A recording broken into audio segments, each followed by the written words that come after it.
जसं आठवतंय तसंच्या मागच्या भागामध्ये आपण भारताचे अष्टपैलू क्रिकेटपटू चंदू बोर्डे यांच्याविषयी माहिती जाणून घेत आहोत आणि आपल्याला माहिती देत आहेत डॉक्टर संजय वाटवे.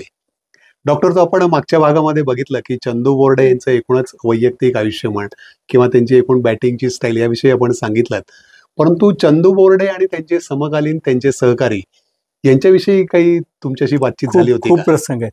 चंदू बोर्डेंच्या माझ्या असंख्य वेळा गप्पा झालेल्या आहेत आणि टेक्निकल मी त्यांच्याशी बोलण्यासारखी माझी पात्रच नाही, त्यामुळे किस्सेच मी त्यांना विचारायचं. त्या पतौडींबद्दलचा एक किस्सा सांगतो. पतौडी तेव्हा कॅप्टन होते भारतीय संघाचे, पण ते नवाब असल्यामुळे ते टीम मेंबरशी बोलायचं नाही, त्यांचं कम्युनिकेशन काही नव्हतं. आणि रिटायरमेंट नंतर पतौडींची एक मुलाखत बीबीसीवर झाली होती. त्या पतौडीने सांगितलं की मी मॅनेजमेंटमध्ये अगदी पुअर होतो, माझा कोणाशीही संपर्क नव्हता, टीममध्ये मी कोणाशी बोलायचो नाही. मग ते टीम मिटिंग, प्लॅनिंग, स्ट्रॅटेजी, सगळ्यांना मोटिवेट करणे हे कोण करायचं? त्या पतौडीने सांगितलं Chandu Borde to do that. म्हणजे पतौडीची एक प्रकारची कबुली आहे की कॅप्टन्सी बोर्डेच करायचं, मी नावाला होतो. Okay okay. हाही पतौडीचा मनाचा मोठेपणा आहे की त्यांनी ते नंतर पण कबूल केलं. बरोबर आहे. तेव्हा चंदू बोर्डेंचे अजून एक आवडते सहकारी म्हणजे सलीम दुराणी. कारण सलीम दुराणी हे थोडेसे जगावेगळे व्यक्तिमत्व होतं आणि नुसते क्रिकेटपटू नव्हते, त्यांनी सिनेमातही कामं केलेली हिरोची. तर कलंदर ज्याला म्हणता येईल तसे सलीम दुराणी होते. त्यांना केव्हा स्पर ऑफ द मोमेंट होईल आणि काय करतील याचा भरोसा नसायचा. आणि त्यांची एक खासियत होती, ते आस्क फॉर अ सिक्स नावाचं पुस्तक त्यांनी लिहिलं होतं. कारण कुठल्या प्रेक्षागृहातल्या भागात सिक्सचा आवाज येईल त्या दिशेला ते सिक्स मारू शकायचे, एवढी त्यांची बॅटिंगवर कमांड होती. तर त्यांचा एक गमतीशीर किस्सा बोर्डेने मला सांगितला की आपण एकदा बॅटिंगला गेलो, तर ओपनिंग पेअर गेली, तर दुराणी पॅडबीड लावून बाहेर येऊन बसले. तेव्हा पतौडीने त्यांना सांगितलं की व्हॉट आर यू डुईंग? तर ते म्हणले तिसरा जाऊंगा. नाही, Manjrekar sir is already padded. आणि मांजरेकर पतौडीचे आयडॉल होते, अतिशय अप्रतिम बॅट्समन, विजय मांजरेकर, संजय मांजरेकर वडील. बरोबर. तर मांजरेकर सर जाणार आहेत. नाही, मैं जाऊंगा. तर मैं जाऊंगा काय, बॅटिंग ऑर्डर मध्ये मांजरेकर तिसरे. तर दुराणी त्यांना म्हणाले की सौ चाहिए तो तीसरा जाऊंगा. अरे बापरे. तिसरा जाऊंगा तब सौ दूंगा, नाही तो नाही दूंगा. मग सगळ्या टीम मेंबरनी पतौडीला सांगितलं हे ऐकणार नाही, तू मांजरेकर सरांनाच रिक्वेस्ट कर की तुम्ही चौथ्या जा म्हणून. पण कोणाला रिक्वेस्ट करता प्रश्न आलाच नाही, कारण पहिली विकेट गेली आणि दुराणी चालत स्टेडियम मध्ये गेला, कोणाला काही सांगायची वेळच नाही. आणि त्या दिवशी त्यांनी सेंचुरी मारली आणि ती त्याच्या करिअर मधली एकमेव सेंचुरी आहे दुराणींची. बरोबर. म्हणजे हुकुमी गेम हातात आहे ज्याला म्हणतात ना, तसं. बरोबर. आता हे चंदू, एकदा वेस्ट इंडिज मध्ये असं आलं की खूप मारलं, आपल्याला विकेटच पडेना. प्रसन्ना, बेदी, चंद्रकर असे टॉप क्लास स्पिनर होते, काही विकेट पडेना. अजित वाडेकर कॅप्टन होते, ते हताश झाले. ते दुराणी त्यांच्याकडे गेला, तो म्हणला की विकेट चाहिए, बॉल दे दो. तो म्हणलं की प्रसन्ना नाही, मैं त्या ओव्हरमध्ये त्यांनी सोबर्स आणि लॉइड या 2 विकेट घेतल्या. म्हणजे हे अविश्वसनीय की त्याला आधी इंट्युशन येतं का काय, विकेट चाहिए मैं लेके देतो. ती ओव्हर झाली, वाडेकरनी त्याकडे बॉल फेकला, अब नाही, या प्रसन्न का दे दो. अच्छा, म्हणजे तेवढ्या वेळ पुरत्या 2 विकेट काढून दिला भारताला त्यांनी. त्याचा पुढच्या ओव्हरचा भरोसा नाही. Okay okay.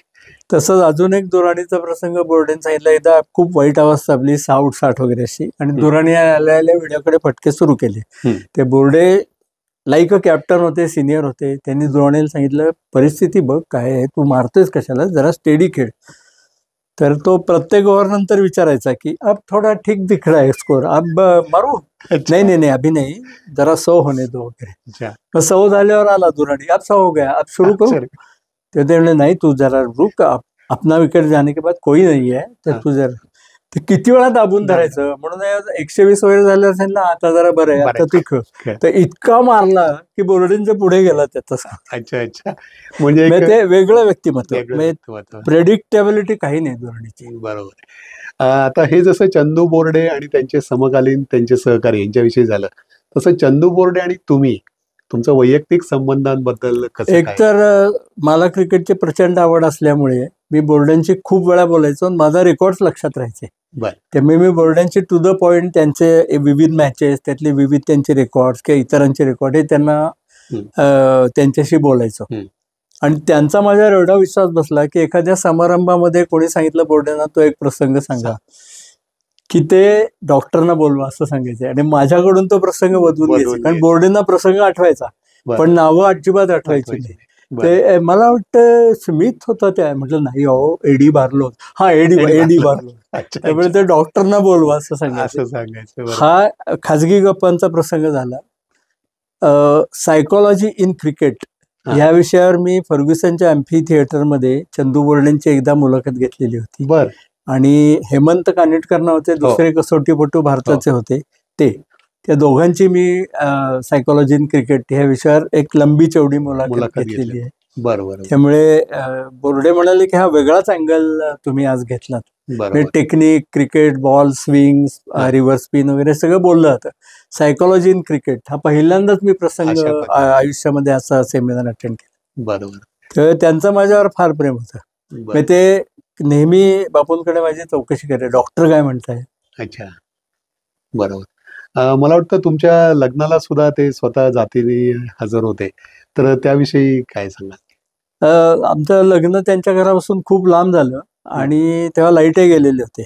पण तरी ते शोधत, आणि तेव्हा असे स्ट्रीट लाईट वगैरे चांगले नसायचे एवढे, तरी ते शोधत आले आणि त्यांनी अंधारात सुद्धा रिसेप्शनचा आस्वाद घेतला. सगळ्यांना भेटले, काही लोकांना सह्या दिल्या आणि नेहमी ते बायकोची सुद्धा चौकशी करायचे, कशा आहात, काय चाललंय वगैरे. बरोबर. हे घरगुती संबंध आमचे खूप होते. बरोबर आहे, बरोबर. आता बापूंचे लेख ते नेहमी वाचायचे, कळवायचे कधी लेख आवडला की हा तुमचा लेख मला खूप आवडला. ते एका वर्षी बापूंनी काय केलं होतं, बॉलिवूड मधल्या टॉपचे कलाकार, अभिनेत्री आणि नेते कसे स्ट्रगल करत वर आले त्यांच्या इन्स्पायरिंग स्टोरीजची एक मालिका एक वर्ष लिहिलेली होती. त्यात त्यांनी एक सुंदर आर्टिकल लिहिलं होतं. ग्रेस केली नावाची एक फार मोठी नटी होती ती, ग्रेसफुल ग्रेस केली या नावाचं एक आर्टिकल बापूंनी लिहिलं होतं. सकाळी 7ला बोर्डेंचा फोन आला, बापू आज तुमचा लेख वाचला, फार सुंदर लिहिलेला लेख आणि माझी ग्रेस केली आवडती हिरोईन आहे, तुम्ही तिची सगळी स्ट्रगलची कथा लिहिली, मला माहित नव्हतं की खूप सुंदर लेख झाला. आणि थोडेसे खुसखुशीत बोलणारे आहेत बोर्डे, अतिशय सॉफ्ट माणूस आहे पण खुसखुशीत, जरा मैत्री झाल्यावर विनोद करण्याकडे. ते बापूंना म्हणाले, बरं आहे बापू तुमचं, रिटायरमेंट नंतर तुमच्याकडे ग्रेस केली आहे. ते बापू हजरजबाबी आहेत. ते म्हणले तुम्हाला ग्रेस केलीची गरज काय, कारण त्यांच्या बायकोचंच नाव ग्रेस आहे, चंदू बोर्डेंच्या बायकोचं नाव ग्रेस, तुमच्या घरातच ग्रेस आहे. अरे बापरे, म्हणजे एकदमच फार वेगळा असा हा एक किस्सा. म्हणजे ज्या गोष्टी ते पब्लिकली बोलू शकत नाहीत ते खाजगी ओळख असल्यामुळे माझ्याशी बोलायचे. त्यांनी एकदा मला काय सांगितलं, लवकर आउट होऊन यायची सोयच नसते, कारण आपल्या लोकांना फक्त सक्सेस पाहिजे असतं. ते मी 4 रनवर 8 रनवर असं आउट झालो आणि आलो की शेजारी पाजारी घरातले कोपऱ्यावरचे सगळे येऊन सांगायचे, तो बॅकफूटचा बॉल तुम्ही फ्रंटफूटला खेळायला नको होता.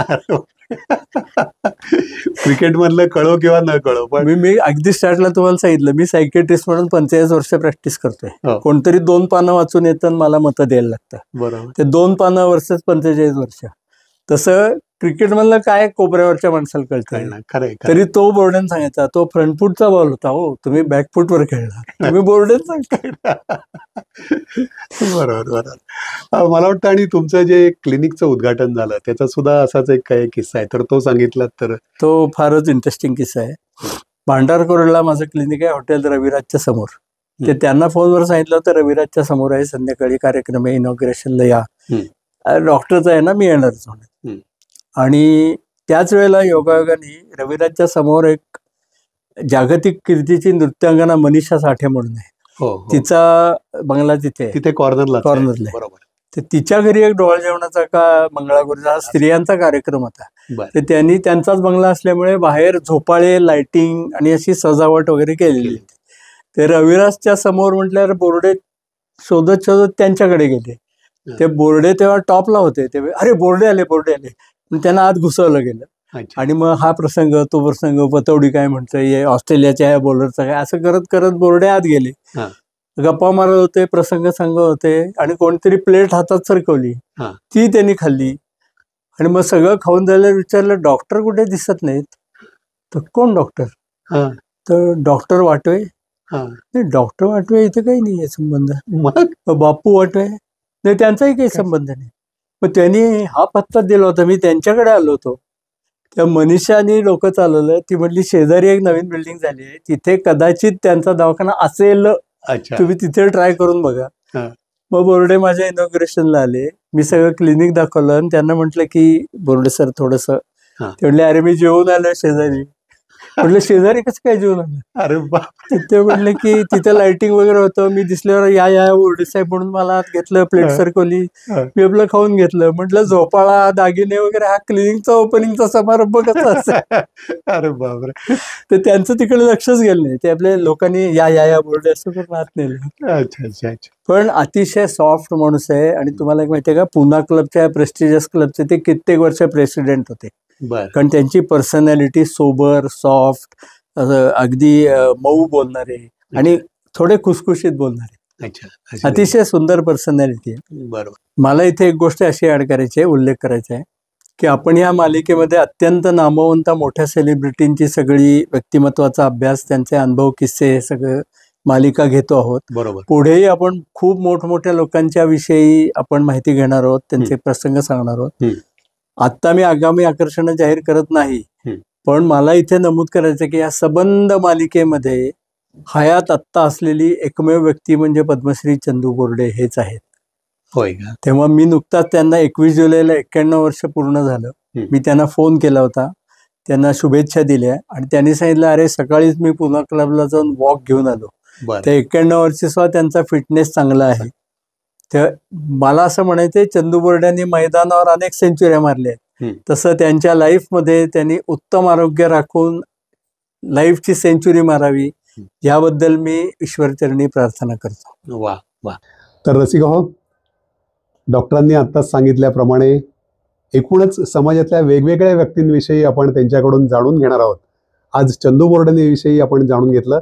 यानंतर पुढच्या भागांमध्ये बघूयात आता डॉक्टर आपल्याला कोणाविषयी माहिती सांगणार आहेत. तर तत्पूर्वी तुम्हाला एक विनंती आहे की आपला हा चॅनल लाईक करा, शेअर करा आणि सबस्क्राईब करा. भेटूयात पुढच्या भागात. नमस्कार.